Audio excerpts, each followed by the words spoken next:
얼마 전 사랑하는 아내와 결혼을 했고 그걸 계기로 저는 제 가족과 사실상 절연 상태에 놓이게 되었습니다. 이런 결말이 올 줄은 그 누구도 몰랐습니다. 저도 아내도 부모님도요. 저는 꽤나 화목한 가정에서 자랐습니다. 부모님 사이도 나쁘지 않았고 형제들 간에도 큰 갈등 없이 평범하고 따뜻한 분위기에서 오래도록 살아왔어요. 그리고 그런 가정에서 자란 덕분인지 연애도 무던히 잘 이어왔습니다. 대학교 때부터 사귀기 시작해 거의 10년에 가까운 시간을 함께한 여자친구가 있었고 그 사람이 지금의 아내가 되었습니다. 아내는 굉장히 온화하고 말이 잘 통하면서도 자신의 감정선은 또렷하게 지킬 줄 아는 사람이었어요. 제 가족도 그런 아내를 금세 좋아했고 겉으로 보기엔 모두가 흐뭇해하는 분위기였죠. 그런데 어느 날 장인어른께서 대장암 말기, 정확히는 살기 진단을 받으셨습니다. 갑작스러운 소식에 아내는 말 그대로 무너졌고 저도 같이 옆에서 그 무너짐을 받아내야 했습니다. 더구나 장인어른은 호스피스 병동에 들어가기 전에 꼭 결혼식을 보고 싶다고 말씀하셨어요. 그 소원을 듣는 순간 저는 단 1초의 망설임도 없이 그럼 지금 당장 준비하자 라고 했습니다. 양가의 협의는 빠르게 진행되었고 정식 예식장도 잡지 않고 정말 아담한 장소에서 가족과 친구 몇 명만 부른 상태로 작은 결혼식을 올렸습니다. 장인 어른께서는 휠체어에 앉아 계셨고 주름진 두 손으로 저희의 손을 꼭 잡아주시며 고맙다, 진심으로 고맙다 라는 말을 여러 번 반복하셨습니다. 그 장면이 지금도 선명합니다. 참 따뜻하고 참 안타까웠고 무엇보다 너무 감사했죠. 그렇게 모두의 축복 속에 우리는 정식 부부가 되었고 결혼식을 마치고 난 뒤엔 당장 살 집이 마련되지 않은 관계로 제 본가로 함께 들어가 살게 되었습니다. 분가는 물론 계획에 있었어요. 다만 그 시점이 바로 당장은 아니었고 결혼 준비로 들어간 비용 때문에 양쪽 다 자금이 묶여 있었거든요. 그래서 1년 정도만 함께 살자고 서로 충분히 이야기했고 아내도 이해를 해주었어요. 그럴 수 있었던 건 우리가 오래 알고 지냈고 또 그녀는 저희 부모님과도 잘 어울릴 만큼 성격이 서글서글하고 배려심이 깊은 사람이었기 때문이에요. 그래서 남들이 보기엔 어떻게 신혼부부가 본가에서 살아? 싶었을 수 있겠지만 우리 입장에선 정말 아무 문제 없었습니다. 아내는 제 부모님께 늘 깍듯하고 정중했고 식사도 거들었고 집안의 분위기는 오히려 더 활기를 띠었습니다. 자연스럽게 우리는 작은 대가족처럼 함께 지냈고 정말이지 그때까지만 해도 그 어떤 불씨도 보이지 않았습니다. 저희 결혼식이 끝나고 시간이 조금 지난 후 어머니는 한 분을 가족처럼 집에 들이셨습니다. 혈연상 친이모는 아니지만 실제로는 친자매나 다름없는 분이셨지요. 어릴 적부터 어머니와 같은 동네에서 자라 소꿉친구처럼 시간을 함께 보냈고 결혼 후에도 자주 왕래하며 가족처럼 지내던 분이셨습니다. 그런데 그분의 남편, 그러니까 저희에겐 매형 같은 분이 먼저 세상을 떠나셨습니다. 평소에도 정말 금슬좋기로 소문난 부부였고 어디를 가든 꼭 손을 잡고 다니던 두 분이었기에 그 이모님의 충격은 말할 것도 없었죠. 어머니는 말없이 울기만 하시던 이모님의 손을 붙잡고 우리 집에 들어와 함께 지내자며 거의 끌다시피 데려오셨습니다. 혹시나 혼자 두면 무서운 생각을 하실까봐 걱정이 많으셨거든요. 그렇게 우리 가족은 갑자기 한 명이 더 늘었고 아내는 그런 변화에도 전혀 동요 없이 오히려 적극적으로 이모님을 챙겼습니다. 이모, 오늘 저녁 같이 만들까요? 이모, 산책 나가실래요? 정말 자연스럽게 그리고 따뜻하게 새 식구를 맞이했습니다. 그런 아내를 보며 저는 참 잘 만났다 싶었고 우리 가정이란 울타리가 이렇게까지 포근해질 수 있다는 사실이 신기하고도 고마웠습니다. 그러던 중 정말 뜻밖의 행운이 찾아왔습니다. 저희가 함께 넣었던 청약이 무려 당첨이 된 거예요. 거의 로또처럼 느껴졌습니다. 당첨 사실을 확인한 날, 아내와 저는 서로 부둥켜 안고 펑펑 울었습니다. 그런 큰 행운 앞에서 저희 부모님도 진심으로 기뻐해 주셨고, 어차피 내년에 들어갈 거면 이사 2번 하지 말고 그냥 우리 집에서 좀 더 살아 라고 말씀하셨습니다.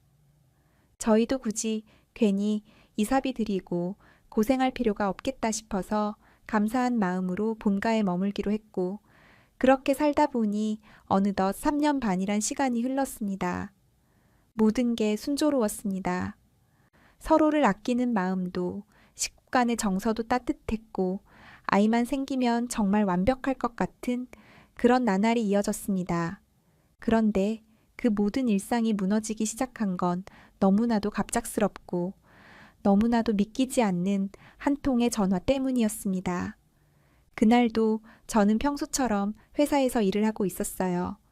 업무가 몰리던 시간이었고 바삐 마감을 맞추고 있을 때 모르는 번호로 전화가 한 통 걸려왔습니다. 처음엔 스팸인가 싶어 넘겼는데 또 오고 또 오더군요. 3번째 울릴 땐 뭔가 불길한 느낌이 스쳐 지나가 급히 자리에서 나와 밖에서 전화를 받았습니다. 여보세요?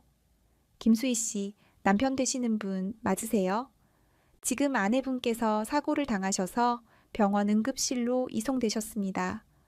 수술 동의가 필요해 급히 연락드렸습니다. 잠깐, 뭐라고요? 사고? 어디 병원입니까? 제 목소리는 이미 반쯤 찢겨진 고함이었고 전화를 끊자마자 택시를 잡아탔습니다.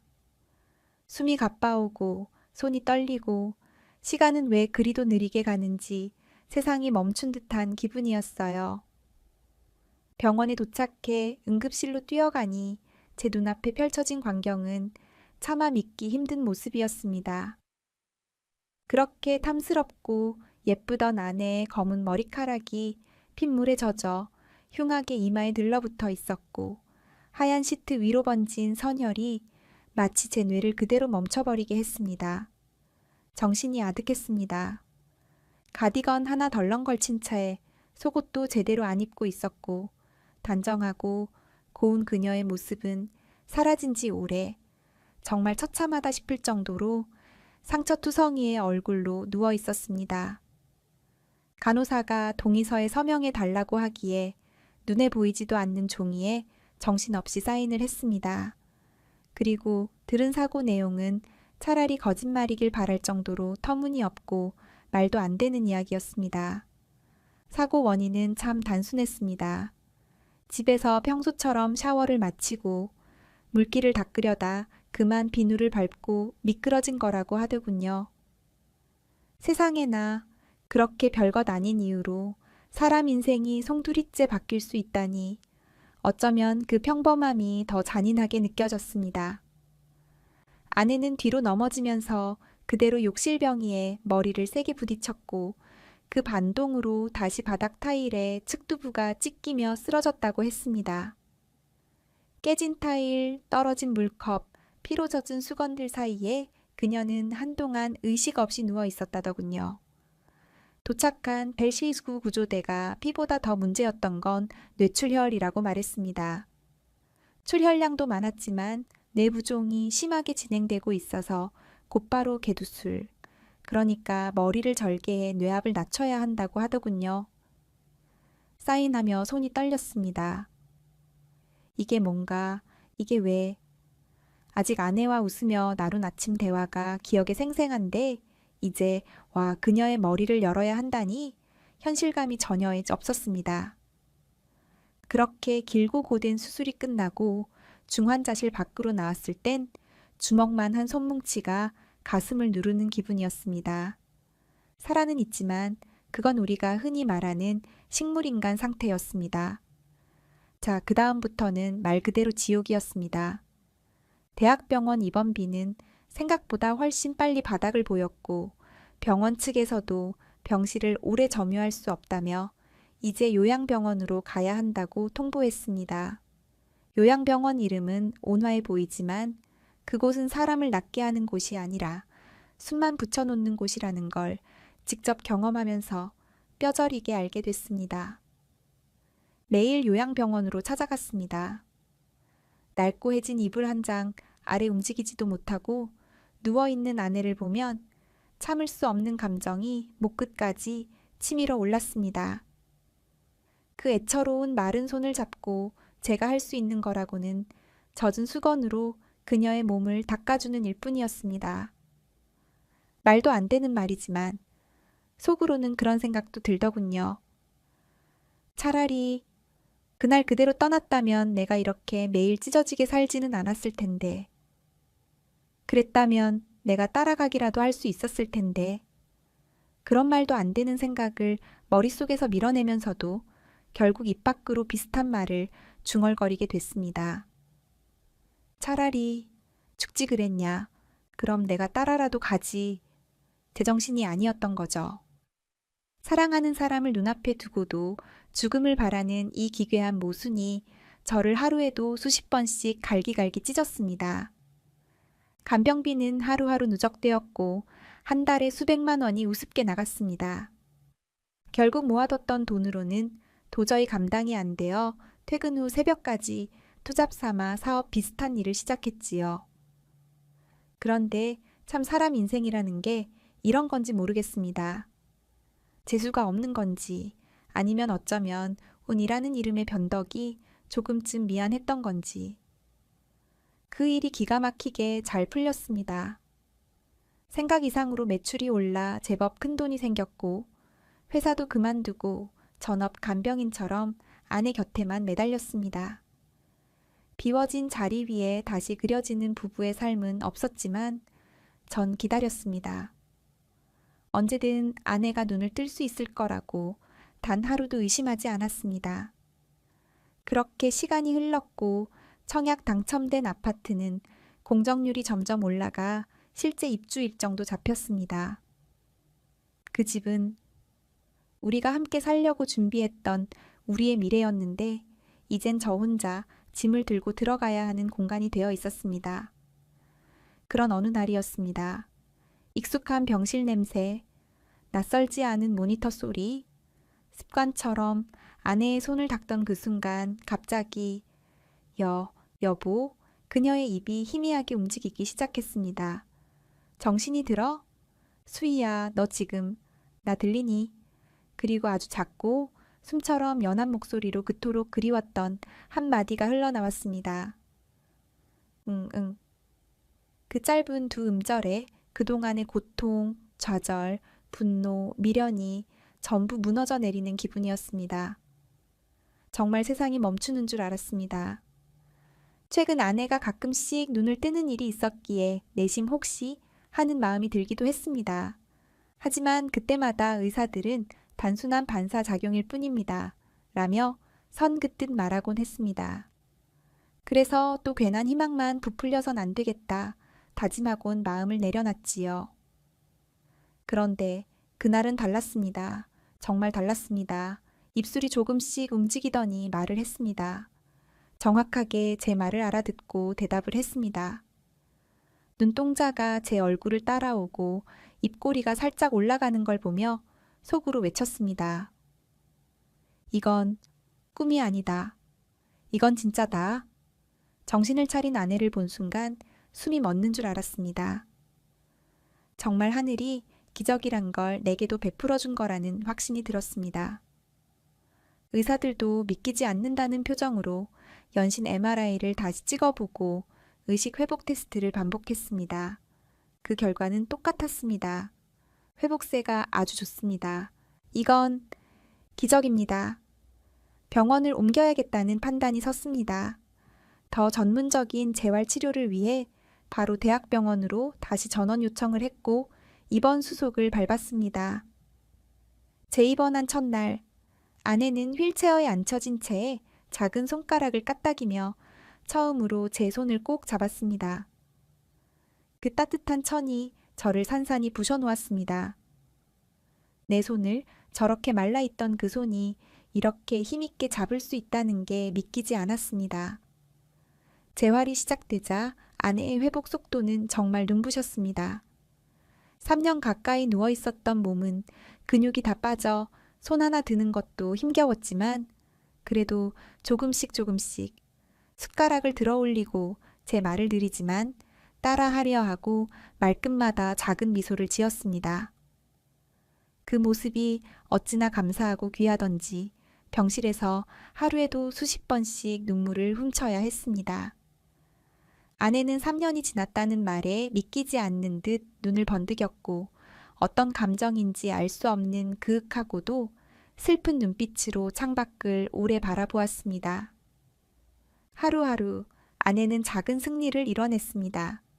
손가락의 힘, 발끝의 떨림, 그리고 두세 발짝 정도의 걸음까지. 그렇게 시간이 흘러 드디어 병원 측에서도 이제는 통원 치료로 전환해도 될 것 같다는 판단을 내렸습니다. 물론 휠체어는 여전히 필요했지만 이젠 의지할 무언가만 있으면 천천히 걸을 수 있을 정도의 회복이 이루어진 상태였습니다. 그런데 그때부터 이상한 변화가 시작됐습니다. 눈에 띄게 불안 증세가 커졌고 어느 날은 갑자기 싫어, 싫어, 싫어 소리를 지르며 몸을 떨기 시작했습니다. 처음 겪는 아내의 격한 반응에 당황을 넘어서 공포감까지 밀려왔습니다. 그렇게 평온하던 그녀가 눈을 뒤집고 울부짖는 모습은 마치 다른 사람 같았습니다. 의사도 당황했는지 급하게 진정제를 처방했고 저를 따로 불러 상담을 진행했습니다. 지금 상태로 보아선 트라우마성 불안장애나 감정인지의 문제 가능성이 있어 보입니다. 가족들과 함께 진지하게 논의해 보시는 게 좋겠습니다. 그 말에 망설임 끝에 저는 결심했습니다. 그동안 일부러 말하지 않고 숨겨왔던 아내의 회복 사실을 이제는 부모님과 이모님께 알릴 때가 되었다고요. 처음에는 혹시라도 기대했다가 실망하게 될까봐, 그리고 무엇보다 과한 희망을 갖게 하고 싶지 않아서 일부러 말하지 않았던 것입니다. 사실 아내가 눈을 뜨기도 전에 아버지와 이모는 여러 차례 연명 치료를 그만하자고 말했었습니다. 의식이 없는데 이건 고통만 연장하는 거다. 그냥 편하게 보내주는 게 그 애를 위한 거야. 그럴 때마다 저는 분노와 슬픔 사이에서 갈등했고 그저 조용히 병원 복도 끝에서 숨죽여 눈물을 삼키곤 했습니다. 그런 분들에게 아내의 기적 같은 회복을 직접 보여주고 싶었습니다. 포기하지 않아서 내가 끝까지 붙들고 있어서 이렇게 살아났습니다. 그 사실을, 그 기적을 이제는 떳떳하게 전하고 싶었습니다. 어머, 정말 잘 됐다. 환한 얼굴로 제 손을 덥석 잡으며 활짝 웃는 이모님의 모습이 그날만큼은 세상에서 가장 밝게 빛나는 태양처럼 보였습니다. 손을 꼭 쥐며 너무 기쁜 나머지 몇 번이고 제 손등을 토닥이며 정말 잘 됐다. 정말 고생 많았어. 하시는데 그 순간 아내가 살아 돌아온 게 실감이 났습니다. 어머니는 말도 없이 눈물만 뚝뚝 흘리고 계셨고 그 눈물을 닦을 새도 없이 다시 고개를 끄덕이며 하늘이 도왔네. 정말 하늘이 도왔어. 혼잣말처럼 또 기도처럼 계속 중얼거리셨습니다. 그 장면만 보면 마치 세상 모든 축복이 우리 집에 쏟아진 것 같았지요. 그런데 한 사람만은 그렇지 않았습니다. 아버지였습니다. 표정이 어딘가 어두웠습니다. 얼굴을 찡그린 것도 아닌데 기쁜 마음이 전혀 느껴지지 않는 묘한 분위기. 그분은 조용히 제 눈을 바라보며 첫마디로 이런 말씀을 하셨습니다. 그래, 어찌 말은 제대로 할 수 있고 바보가 된 건 아니고. 그 말이 제 귓가를 지나갈 때 정말 마음 한구석이 철렁했습니다. 그게 첫 반응이었습니다. 사람이 살아 돌아왔다는데 그 말이 왜 먼저 나와야 했는지. 반가움보다 의심이 먼저인 듯한 그 말투에 제 눈빛이 살짝 흔들렸던 걸 아버지도 보셨겠지요. 그래도 저는 애써 웃으며 말했습니다. 아직 말을 다 하진 못하지만 재활을 꾸준히 하면 좋아질 거라고 합니다. 그랬더니 아버지는 조용히 그래 하고 한숨을 섞인 듯한 말로 대답을 하시고는 더 이상 아무 말도 하지 않으셨습니다. 그 모습이 그냥 서운했어요. 마음속으로 되뇌었습니다. 역시 미리 말 안 하길 잘했다. 기적 같은 회복 소식을 듣고도 이렇게 반응할 거였으면 처음부터 말했으면 내가 상처만 더 입었겠지. 그날 이후로는 아버지 얘긴 꺼내지 않기로 했습니다. 그 사람의 시선과 온도는 제게 별로 위로가 되지 않으니까요. 오히려 더 씁쓸하게만 만들었거든요. 그 이후로는 오직 아내의 재활에만 집중했죠. 재활 선생님과 매일매일 일정을 짜고 말하기 훈련도 도우며 작은 변화 하나에도 박수 쳐주고 기뻐하고 감격하고 우리 둘만의 시간이 전보다 더 절실하고 깊어졌습니다. 그렇게 몇 달이 흘렀습니다. 그러던 어느 날이었습니다. 출장 때문에 며칠 자리를 비우고 돌아왔는데 아내가 저를 기다리고 있던 눈빛이 평소와는 조금 달랐습니다. 묘하게 긴장된 듯한 표정, 그리고 손에 들고 있던 하얀 봉투 하나. 응? 이게 뭐야? 제가 물으니 아내는 아무 말 없이 고개를 살짝 떨구며 조용히 말했습니다. 읽어봐. 그 말에 문득 가슴이 쿵 하고 내려앉았습니다. 말로 하기 어려운 이야기를 편지로 썼구나. 그 정도로 감정이 깊은 건가? 괜히 긴장된 마음으로 봉투를 열었습니다. 안에는 A4 용지 2장이 가지런히 들어 있었습니다. 글씨체를 보니 한 글자 한 글자 정성스레 타이핑한 뒤 프린터로 뽑은 듯 했습니다. 그걸 읽기 시작하자 정말 눈이 뒤집히는 것 같았습니다. 처음 몇 줄은 익숙한 이름들, 그리고 익숙하지 않은 단어들로 가득했습니다. 그날 나는 분명히 욕실에서 샤워를 하고 있었어. 비누가 바닥에 떨어져 있었고 나는 그걸 밟고 미끄러졌다고 들었지만 뒤은 문장들 속에서 저는 점점 호흡이 거칠어지고 손끝이 얼어붙는 느낌을 받았습니다. 단순한 사고라고 여겼던 그날의 이야기가 아내의 입을 통해 정말 낯선 방향으로 흘러가고 있었기 때문입니다. 그 종이에 적힌 진실은 제가 상상도 하지 못한 것이었습니다. 오빠, 내가 비누를 밟고 미끄러졌다는 건 사실이 아니야. 나는 그날 샤워도 안 하고 있었어. 마트 다녀온다고 밖에 나갔었는데 마트 앞에 도착해서 지갑을 찾으니까 없더라고. 그래서 다시 집으로 돌아갔지. 근데 거기서 아버님이랑 이모님이 아내는 마지막 문장을 끝내지 못했습니다. 차마 말로 하기에는 너무나도 수치스럽고 기괴한 이야기였던 겁니다. 그저 손가락으로 종이를 짚고 그 아래 문장을 보라는 듯 고개를 푹 숙였지요.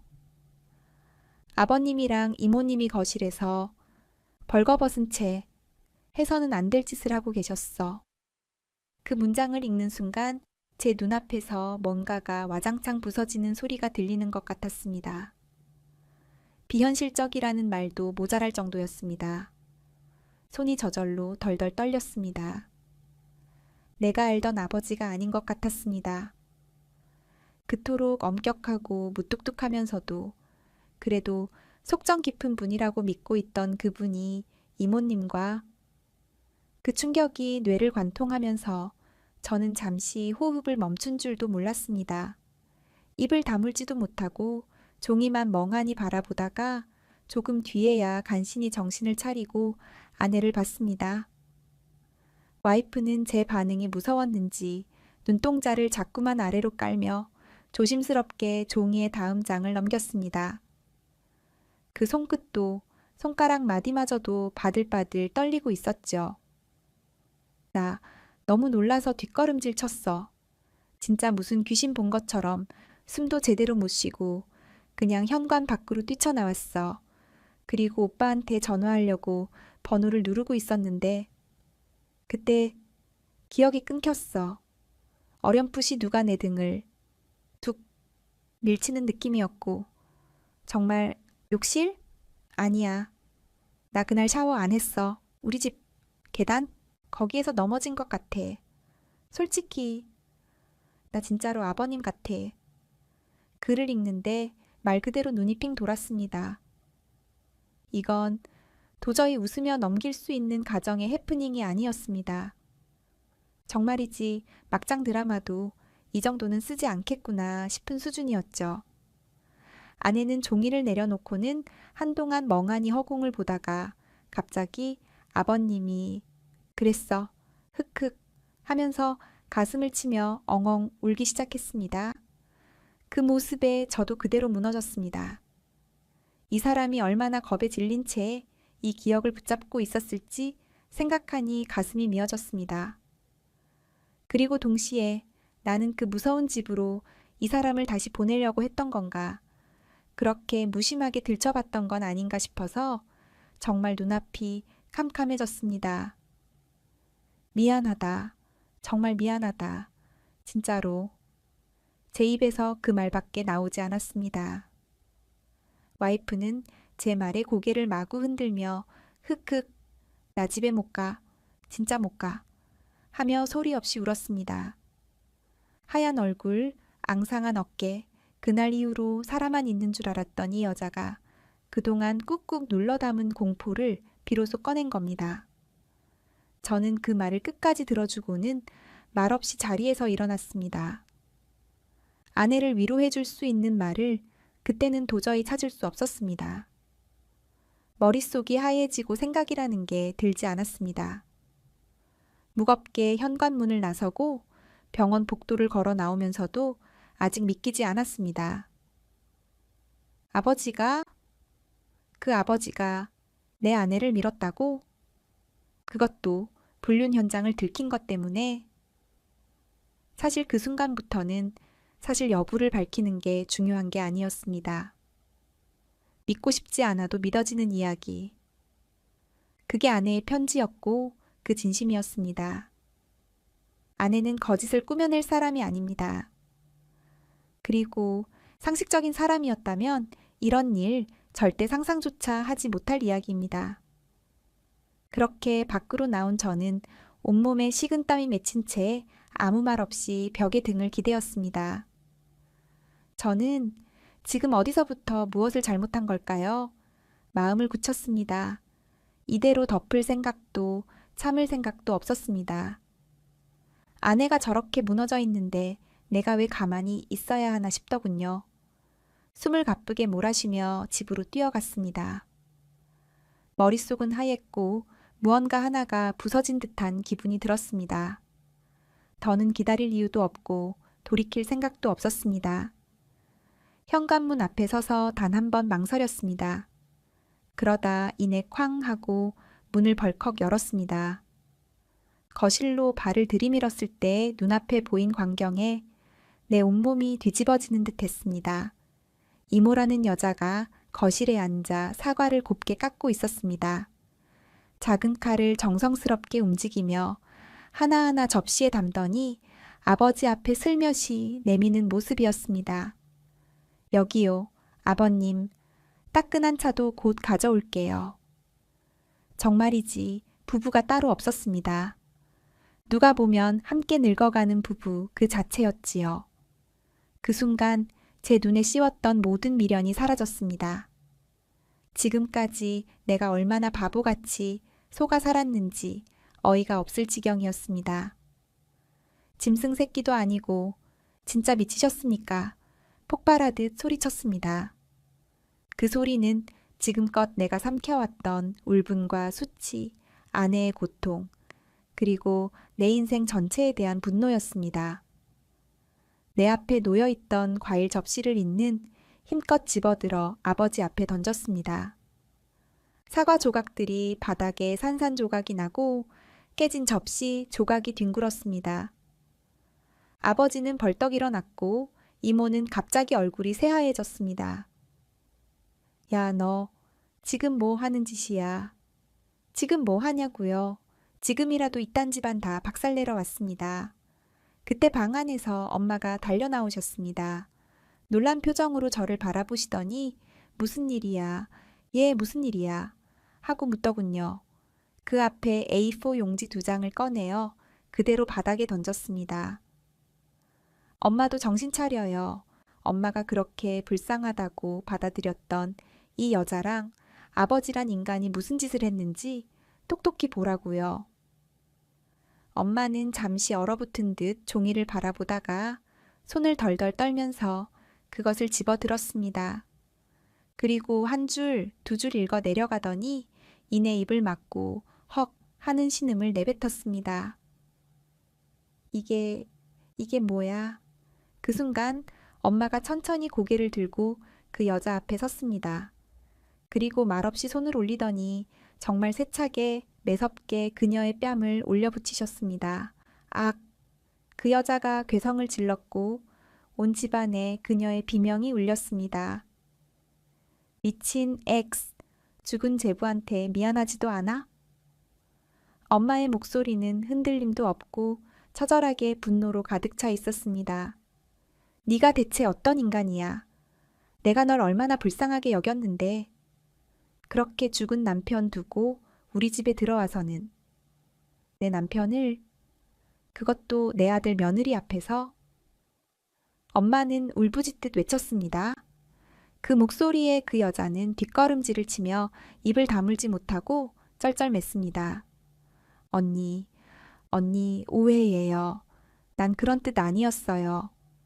입 닥쳐. 그 더러운 입 당장 닫으라고. 아버지는 그제서야 뭐라도 말하려다 제가 그 앞에 와서 똑바로 서자 입을 다물었습니다. 그 침묵이 무엇보다 역겨웠습니다. 그 순간 엄마가 그 여자의 머리채를 움켜잡더니 방금 전까지 사과를 자르던 그 과도로 머리칼을 쓱쓱 베어내듯 잘라버렸습니다. 정확히 말하면 머리카락이 뽑히는 게 아니라 베어 나가더군요.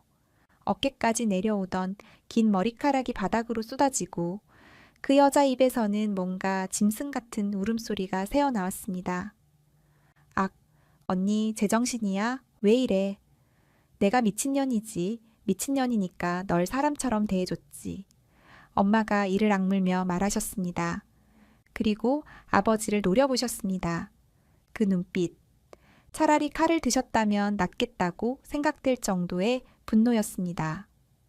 그런데도 아버지는 헛웃음을 지으며 아니야. 다 오해야. 실수였어. 어디서도 듣도 보도 못한 헛소리를 중얼거리시더군요. 그 순간 정말이지 저도 제 자신을 못 이겼습니다. 멱살을 낚아채고 그대로 벽 쪽으로 밀어붙였습니다. 저도 모르게 주먹이 나갔고 퍽 어릴 적 그렇게 무서웠던 그 아버지가 제 앞에서 피를 뿜었습니다. 입술이 찢어지고 툭 하고 뭔가 떨어지더니 이가 빠져 있더라고요. 순간 정적. 그 짧은 침묵을 깬 건 어머니의 차가운 비아냥이었습니다. 더러운 새끼 그렇게 더럽게 굴더니 자식한테 맞아서 강냉이나 나가지. 어머니는 눈물 한 방울도 없었습니다. 오히려 서늘하게 웃으시더니 그 여자를 그대로 걷어차셨습니다. 그 여자는 비명을 지르며 바닥에 나동그라졌고 엄마는 그 틈을 놓치지 않고 아버지 얼굴 위에 있던 쟁반을 그대로 내리쳤습니다. 쾅! 쟁반이 얼굴을 강타하고도 아버지는 아무 말 없이 멍하니 있었습니다. 분노가 섞인 수치심에 아무것도 반응하지 못하더군요. 그 여자는 벌벌 떨면서 재빨리 휴대폰을 꺼내 들더니 경찰에 신고하려 했습니다. 신고하지 마세요. 어머니 신고할게요. 이건 폭력이에요. 그 말에 엄마는 휴대폰을 훅 하고 낚아채더니 거실을 지나 싱크대 쪽으로 달려가 그대로 싱크대 물속에 집어던졌습니다. 미친 X, 내가 너희 둘이 이상한 짓 하는 것 같다고 진작부터 느꼈어. 그런데 내가 돌았구나 싶어서 정신과 가서 약까지 타먹고 있었어. 더러운 것들, 어디서 상상도 못할 짓을 내 지붕 아래서 해? 그 외침, 집안의 공기를 찢는 그 외침을 듣고 저는 차라리 울고 싶었습니다. 이게 가족이 맞는가? 내가 그토록 지키고 싶었던 우리 집이 맞는가? 그리고 엄마는 천천히 아버지 쪽으로 다가가시더니 침을 정말로 정확히 그 얼굴 위에 뱉으셨습니다. 쳇, 정확하게 뺨 위로 떨어졌습니다. 그 한 방울의 침이 모든 존엄, 체면, 부끄러움, 수치심을 다 짓뭉 깨는 것 같았습니다.